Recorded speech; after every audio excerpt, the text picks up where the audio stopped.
a presentar a Andrés González y versa sobre, se titula Cementación vertebral más allá del dolor. ¿Puedes empezar? Bueno, cuando puedas. Bueno, hola a todos. Lo primero quería agradecer al comité organizador la oportunidad de contar la experiencia que tenemos con otras indicaciones de cementación vertebral. Son unas técnicas que me gusta especialmente hacer, son muy agradecidas y todos conocéis, además, porque se han presentado varias veces en los congresos de la Survey. El objetivo de la charla, como dice el título, es conocer otras indicaciones de las técnicas de cementación, no solamente la que ya conocéis todos del dolor no controlable con tratamiento conservador, pasadas unas series de semanas. Y ya os avanzo que lo que puedo contar en los siguientes minutos puede resultar un poco controvertido, porque así como lo otro tenemos, ya veremos, bastante evidencia que lo sostiene, sobre estas otras indicaciones la evidencia es bastante escasa. Haremos un breve recordatorio de datos epidemiológicos, hablaremos mínimamente de las técnicas de cementación y iré al grano con las indicaciones de tratamiento precoz de fractura vertebral, que divide en unas un poco más ortopédicas y otras pues, no ortopédicas, muy sencillo. Como ya sabéis, las fracturas vertebrales son un gran problema de salud. Estos son los números que ya habéis visto 1000 veces de incidencia y de prevalencia de fractura vertebral osteoporótica en los Estados Unidos, totalmente superponibles a los que tenemos en la Unión Europea y en España. Y sabéis, por cierto, que tienen tanto las fracturas vertebrales como la de cadera y la radiodistal se asocian a una ligera morbimortalidad, a una ligera mortalidad sobre todo, y que esta mortalidad es especialmente importante en las fracturas vertebrales, en la fractura vertebral osteoporótica. Algo tiene la fractura vertebral osteoporótica porque estas también duelen. La cadera duele y la muñeca duele. Y algo más que el dolor tiene que haber para que estas fracturas condicionen una mayor mortalidad que además se va extendiendo a lo largo de los años. Hay una diferencia muy clara entre el paciente que sufre, el que no sufre fractura vertebral y el que sufre fractura vertebral. Y pasados los años empiezan a tener una supervivencia todavía menor. Algo tienen estas fracturas que provocan esta disminución de la supervivencia. Probablemente todo vaya relacionado con alteraciones funcionales. La deformidad, el dolor, la inactividad, todo esto genera esta famosa espiral que hemos visto 1000 veces, en la que se van provocando nuevas fracturas, vamos perdiendo calidad de vida y vamos disminuyendo la supervivencia. La indicación del dolor la vamos a pasar por alto y vamos a ir directamente a las indicaciones relacionadas con la deformidad espinal, el deterioro funcional e indicaciones también relacionadas con alteraciones pulmonares. Sabemos que la mayor parte de las fracturas vertebrales osteoporóticas pues, curan con una deformidad residual en un tiempo relativamente corto y luego en los pacientes en los que ese dolor importante desaparece suele quedar un dolor residual que es más o menos tolerable y que va en gran parte relacionado con el cambio de curvatura de la columna. Ese cambio de curvatura de la columna, ese cambio de la estática, genera una serie de fenómenos, contracturas en la espalda para intentar compensar esa hipercifosis, tensión excesiva en ligamentos posteriores, tensión y presión sobre los elementos posteriores. Todo esto se une para ir generando unos mecanismos que además se van retroalimentando y van provocando un aumento del dolor del paciente, de la incomodidad del paciente a largo plazo. En ocasiones el dolor no mejora, el dolor intenso e inicial no mejora y esa es la indicación de las técnicas de cementación pues, más conocidas, ¿no? Las técnicas de cementación que conocemos todos pues, son la de primera generación, la que debutó con todo esto, que es la vertebroplastia, la inyección directa del cemento en el cuerpo vertebral.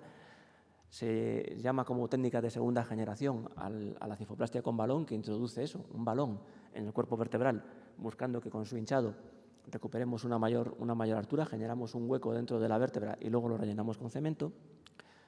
Y las de tercera generación son los sistemas que van asociados a algún tipo de implante, generalmente de un material como titanio o algún material plástico, para intentar que la ganancia de altura sea más estable y sea mayor que con la cifoplastia. La vertebroplastia ya la conocéis, inyección directa de cemento. La indicación del dolor ya la hemos repasado antes. Y sobre la bibliografía relacionada con el dolor y la vertebroplastia, pues hay randomizados, no randomizados, controlados, no controlados, hasta que llegaron estos dos estudios en 2009, el de la doctora Buchbinder y el doctor Calmes, que nos decían que la vertebroplastia y el placebo eran prácticamente lo mismo, estudios muy criticados y que no voy a entrar a criticar ahora, con resultados que contradecían otros estudios muy serios como el Vertos 2 o el FREE. Y ahora recientemente ha salido publicado en el Lancet este estudio, el VAPOR, que es un estudio similar a los dos, al de la doctora Buchbinder y al del doctor Calmes, Similares en cuanto a que también se controla, es un estudio randomizado, doble ciego, el paciente no sabe lo que le estás haciendo y le haces una intervención placebo que también consiste en abrir la piel, hacer como que abres el cemento, martilleas para que el paciente oiga y demás, frente a una vertebroplastia real, y en esta sí que se encontró una diferencia significativa entre los pacientes tratados mediante vertebroplastia y los tratados mediante el procedimiento de placebo. La diferencia entre el vapor y los anteriores estudios es que el vapor se realizaba en las 6 primeras semanas tras la fractura, que es una novedad. Siempre hemos hablado de la vertebroplastia, de la indicación de la vertebroplastia pasadas 6 semanas de un tratamiento conservador que ha fallado. Pues el vapor lo que nos dice es que incluso en el largo plazo, aquellos pacientes que tratas antes de las 6 semanas van mejor si los tratas con vertebroplastia que si los tratas con tratamiento conservador. ¿Cuáles son las limitaciones fundamentales de la vertebroplastia? Bueno, pues la recuperación de la altura vertebral que tenemos algo recupera, porque simplemente con la posición, y si hay algo de movilidad todavía en la fractura, simplemente con una posición adecuada en la mesa podemos ganar un poco de altura. Pero la recuperación no es tan buena como cabría esperar, o como sería deseable, mejor dicho. Además, tenemos posibilidad de fugas de cemento, que la mayor parte son asintomáticas, y luego está el tema del dolor residual que he mencionado antes, probablemente relacionado con la persistencia de la curvatura excesiva de la columna.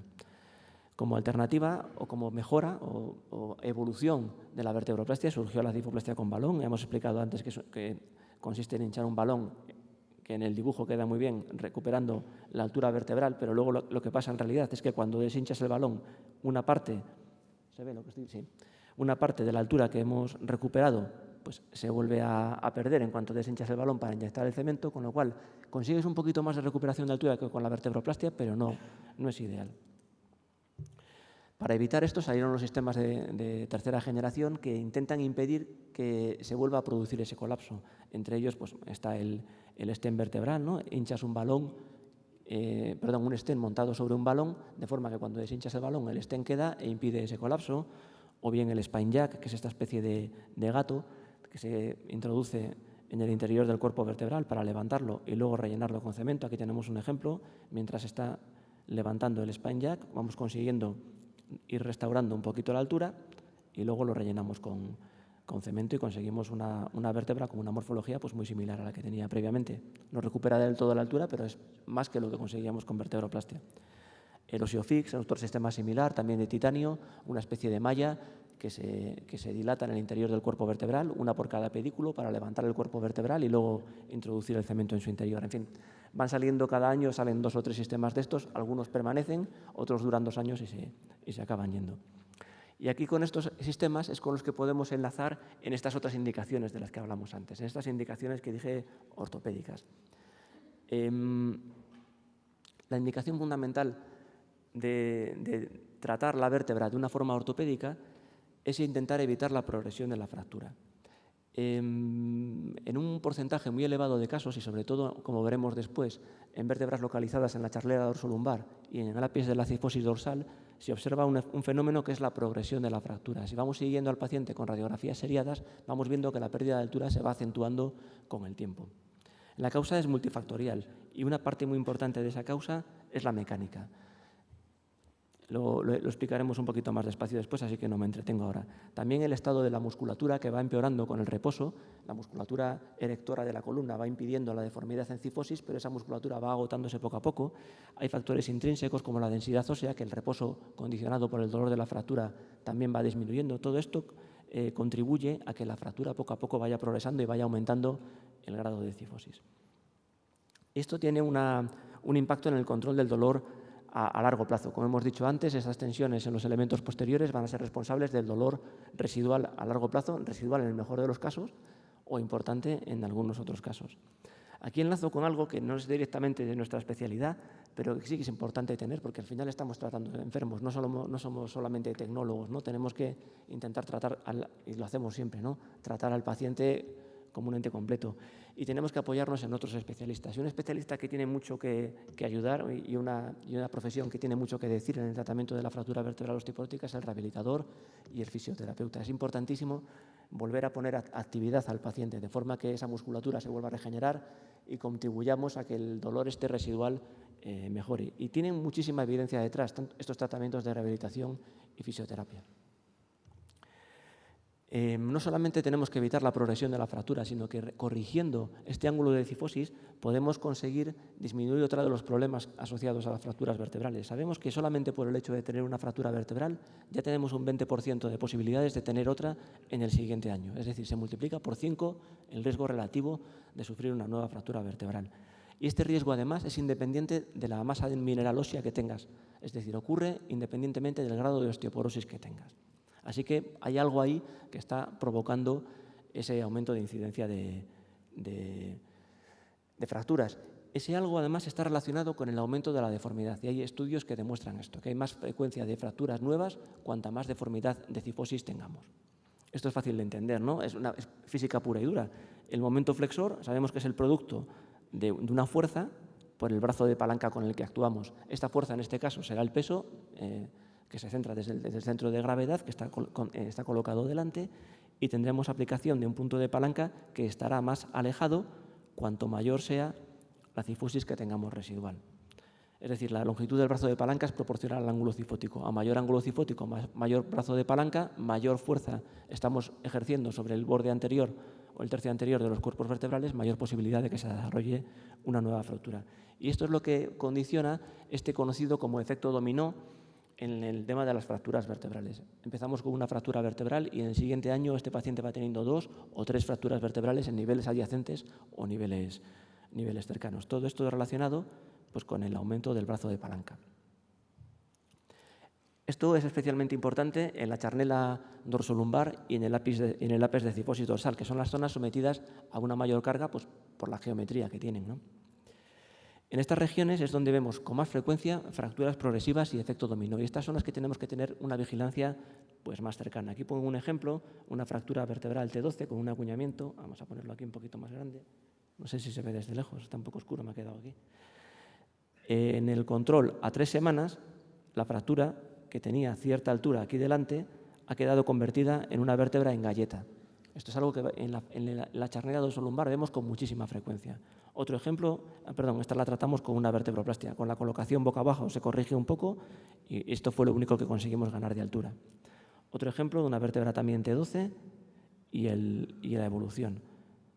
Esta es la vértebra el día del diagnóstico, esta es la vértebra 3 semanas después. De nuevo, una vértebra en galleta, algo muy frecuente en la charnela dorsolumbar y también en el ápice de cifosis. Entonces, ¿cuál sería esta indicación ortopédica que propongo? Bueno, pues probablemente haya que tratar de forma precoz aquellas fracturas, sobre todo las tipo estallido incompleto, estas de aquí, las que tienen una afectación del platillo superior que llega desde adelante hasta el muro posterior, porque estas son intrínsecamente más inestables al tener pérdida de columna anterior y pérdida de soporte en columna media, y que además estén localizadas en la región de la charnela dorsolumbar o en el ápice de cifosis. Si no nos atrevemos a ser tan agresivos en el tratamiento de estas fracturas, lo que sí debemos como mínimo es estas fracturas hacerles un seguimiento muy cercano. No dejar pasar 3 semanas para el siguiente control. Hacer un control a la semana siguiente con una radiografía en bipedestación. Y si empezamos a observar un fenómeno de progresión de la fractura, de aumento de la cifosis, tenemos que lanzarnos a tratarla. El problema es lo que hemos dicho antes. Carecemos de una evidencia científica en este sentido, pero tenemos que ser capaces de generarla, porque es algo que en cuanto empezamos a tratar fracturas vertebrales, empezamos a observar de una forma muy frecuente, ¿no? La generación de esta evidencia va a ser complicado. Si fue difícil generar evidencia en el tema del dolor, imaginaros en esto como una entidad tan multifactorial, con pacientes tan heterogéneos y demás. Y además la experiencia previa que hemos tenido buscando evidencia fue mala. Acordaros de los ensayos de Calmes y de Buchbinder, ¿no? Otras indicaciones de cementación precoz con las que no me voy a entretener serían estas, ¿no? Fundamentalmente me voy a centrar en la insuficiencia respiratoria. El centro donde yo trabajo es un centro de referencia para trasplante pulmonar, entonces tenemos muchos pacientes con insuficiencia respiratoria y nos llegan muchos pacientes de ahí. En estos pacientes realizamos la intervención 2 minutos incluso antes de las 3 semanas. ¿Por qué son especialmente vulnerables estos pacientes? Pues porque en estos pacientes es muy frecuente el uso de corticoides, tanto antes como después del trasplante pulmonar, tienen más osteoporosis, por tanto. El dolor en estos pacientes dificulta el movimiento respiratorio, disminuye la tos y todo esto va a favorecer complicaciones respiratorias, atelectasias, sobreinfecciones y demás. Y además, en estos pacientes el uso de opioides puede estar limitado porque la inhibición del reflejo de oxígeno en estos pacientes puede ser contraproducente. Si en estos pacientes además tenemos este efecto dominó, el acúmulo de fracturas aumentará la cifosis, disminuirá la capacidad pulmonar por una restricción y esto empeorará todavía más el cuadro del paciente. Así que veremos con frecuencia que estos pacientes sufren reagudizaciones descompensaciones de su patología pulmonar derivadas de una fractura vertebral y son una indicación de cementación precoz. Estos pacientes se benefician todavía más de una mayor restauración de altura porque intentaremos corregir esa disminución, esa restricción pulmonar. Aquí tengo un paciente al que llegamos ya un poco tarde con una fractura vertebral T9, un acuñamiento anterior simple.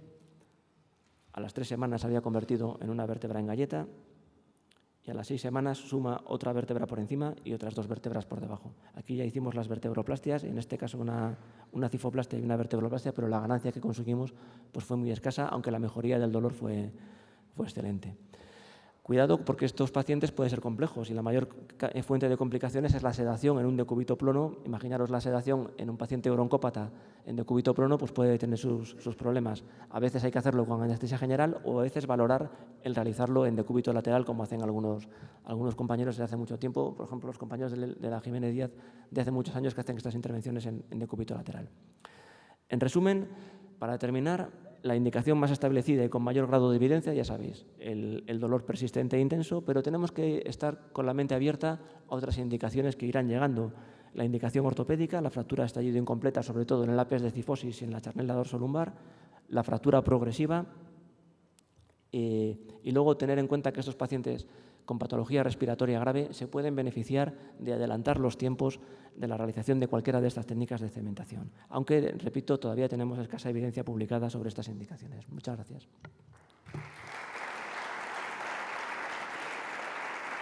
Muchas gracias, doctor González.